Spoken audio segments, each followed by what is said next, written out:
What's up, everybody? It's your boy Rebel here, and we got Season 2 for Modern Warfare. It's okay. On your feet, soldier! We are leaving! So what's up? How we all doing? Hope we're all having a wonderful day. Hope this download isn't taking too long for you guys. So we got Season 2, and the first thing I noticed is a classified mode right at the menu screen, which I am just assuming is going to be a battle royale, just because they already have the whole Verdansk from the ground war, all the ground wars, and the co-op mode, so they could just use that. Not too upset about that. I don't like ground war, but at least I don't think it'll mean like Black Ops 4. They did not focus on multiplayer, so they could focus on Blackout. I don't think they're gonna have to divert their focus too much here. They already have the map. Besides that, we got some new playlists. We got a Rust playlist, so it's Rust 24/7. There are two other maps that were added, a shopping mall, a grocery store map, and a ground war map. They didn't make a specific playlist for them, so I didn't want to wait in rotation, but I will talk about them eventually. Trust. We also got a new gunfight mode with just snipers, and that seems really fun, so I'm probably going to test that out, hopefully sooner rather than later, just to see what it's like. Also, they did take out the shoot house playlist as well as the shipment playlist, so that's gone, but Rust is there, and Rust is very, very small, not as small as shipment, but it's really wide open, and it is pretty small. It's like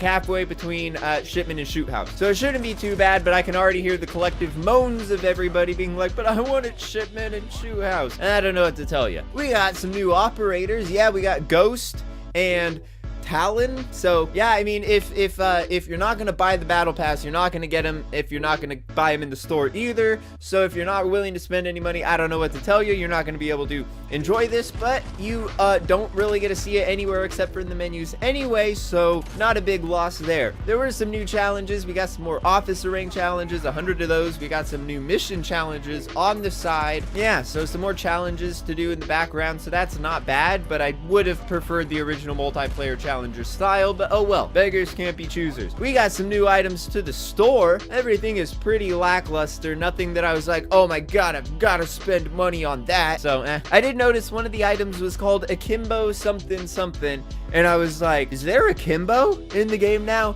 And then I looked at the item in the store, and it didn't say anything about Kimbo. So we got a new battle pass, a new 100 tiers to the battle pass. It's pretty meh. I think some of the variants, there's not as many variants that I think are cool. Actually, there are just as many. Two nice variants, and we get some watches and stuff. Meh. I mean, you get Ghost, and you get more challenges every 10 tiers for unlocking a new skin for characters, for new operators. So that's kind of, it just gives you a little something more to do. And if you completed it like I did with Season 1, you spend 1,000 COD points and get 13,000 back, meaning you don't really have to spend any extra money if you haven't bought anything in the store. So there's that. The MK2 variant is pretty cool, as well as the revolver variant. I will say that, but have to wait a little bit to get them. So yeah, and some double weapon XP, which, I mean, I already have my weapons max level, but it shouldn't be bad for like the crossbow and the Ram 7 and the Holger and the two new ones. The two new weapons. I didn't even write that down. There's two new weapons, but I don't know much about them because you have to unlock them in the battle pass. But they are free. You get one at 15 and one at 31, so you will be able to unlock them after a couple days, probably. At least one after a couple days. And the first one's an assault rifle, so not bad. The SMG's at 31, so. Camo challenge totals. If you go under the camo challenges, you can now see how many out of the 10 camos per each camo that you've gotten. It'll show you like 6 out of 10, 9 out of 10, something like that. So it's nothing too big, but the little tiny quality of life changes do not go unnoticed. Infinity Ward dug a very, very deep hole, but they are one step closer to getting out of it. We have sticker, charm, emblem, and calling card totals now. If you go to those sections, it'll show you how many you've collected out of all of them. So I don't know what the total number is, if it's the ones unlocked through challenges only, or if it's also the ones that you can buy in the store. I'm not entirely sure, but hey, now we get to know how much they've added, so there's that. This is a big one. They changed the perks. They changed a couple of the perks. There were some slight changes, like making EOD not do hacking and putting that into spotter. Very good choice there. Besides that, they switched overkill with kill chain in the perk selection, which means overkill is no longer stackable with ghost. Hallelujah. Praise be. That's great. You know, that means people are going to have to choose between Ghost or Overkill, which means I'm assuming more people are going to pick Ghost than Overkill, which means you're going to see hopefully a lot less people running Overkill, which means hopefully a lot less people running the 7.25 as a backup weapon.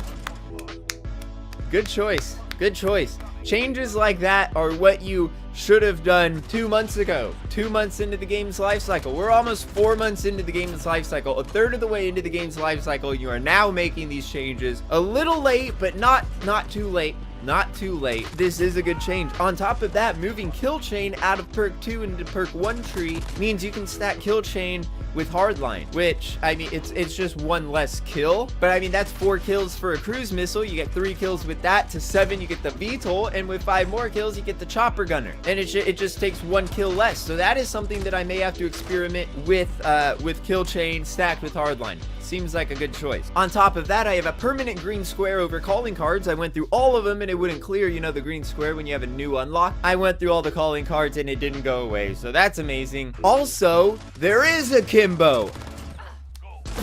Yeah, there is a Kimbo. If you go under the pistols, it's going to be a new perk added to all of them. What you have to do is, I think it was get 3 kills in 5 different matches with FMJ on the pistol that you want to unlock that perk with. And then you get the perk for a Kimbo pistol. That is pretty cool. I will have to get to that eventually, but right now I'm on the final leg of grinding for Damascus. I only have, what? I have 4 SMGs, I have the Kar 98, and I have the 3 sniper rifles. So that should be relatively quick. They're all max level. I'm about halfway through all the camo challenges.